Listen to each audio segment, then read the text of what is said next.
عمر بن الخطاب اور ابو جہل دو برابر سردار لیڈر قوم کے وچ بڑے بننے پروننے ہوئے، لیکن حضور کی تعلیم دا اثر ویکھو، حضور دی کہ حضرت محمد صاحب کی مان لے آئے، حضور دی صحبت جا کے وہ کل تو پڑھ آئے ہو کہ بھئی وہ بیت المقدس کی طرف آ گئے، غلام گھوڑے سے چڑھے ہوئے آپ نے واگ آئی نپی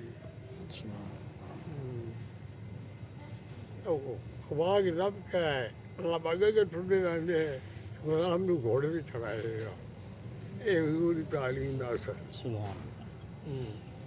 محاربات عراق عجم 21 ہجری، اس کے لیے مزید دیکھیے فتح مدائن اور حلوان 16 ہجری۔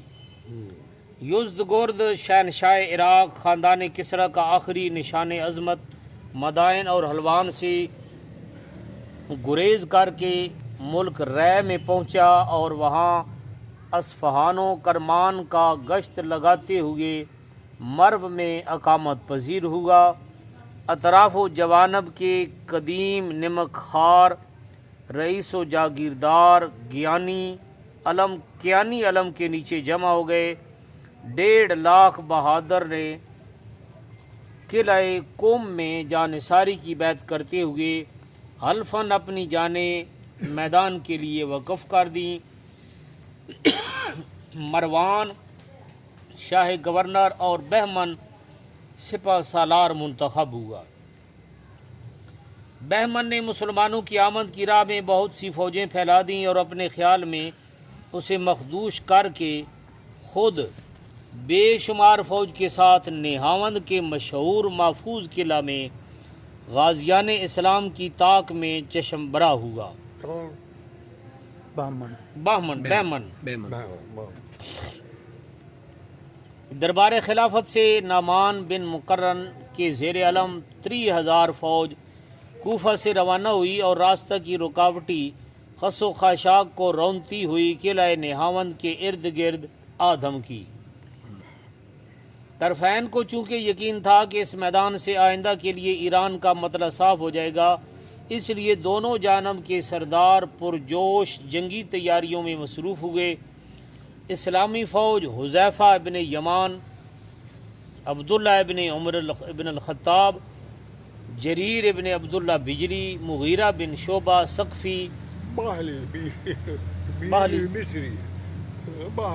جریر بن عبداللہ باہلی، یہ نقطہ پائے گا،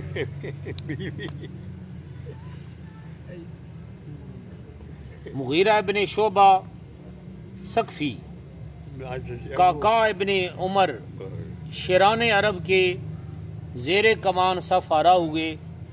نعمان سپہ سالار اعظم تھے۔ نعمان جی حضرت نعمان بن بشیر نہیں، صرف نعمان لکھے۔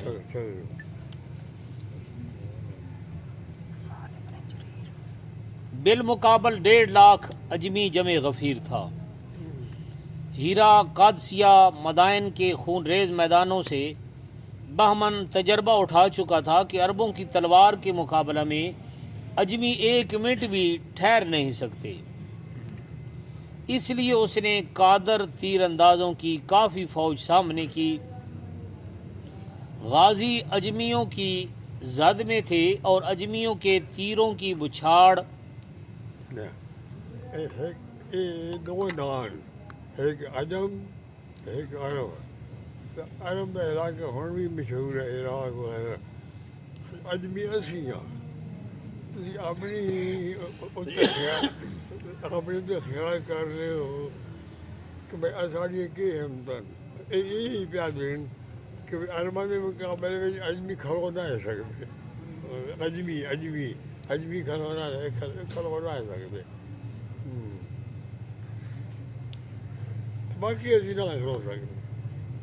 اور اجمیوں کے تیروں کی بچھاڑ سینہ سپر ہو کر سہار رہے تھے۔ بہت سے اصحاب زخموں سے نڈھال ہو کر گر گئے لیکن نعمان فوج کو روکے رہے اور اسے بڑھنے کی اجازت نہیں دیتے تھے۔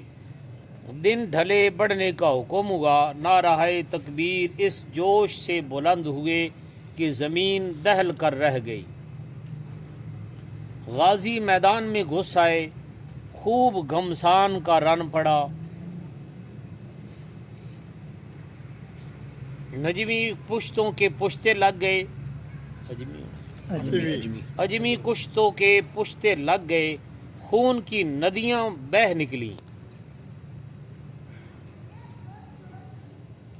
زمین اتنی تر تھی کہ غازیوں کے گھوڑے پھسل پھسل جاتے تھے اور تیزی سے قدم نہیں اٹھا سکتے تھے۔ غازی نعمان بے دریغ تلوار چلا رہے تھے کہ گھوڑا پھسلا اور نہ سنبھل سکا۔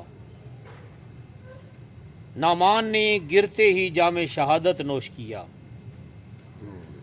ان کے بھائی نعیم نے فوراً نعمان کا خاص لباس پہن لیا اور انہی کے گھوڑے پر سوار ہو کر علم لیے نعمان کی جگہ کمان پر آ گئے، جس سے لڑائی 1 منٹ کے لیے بھی رکنے نہ پائی۔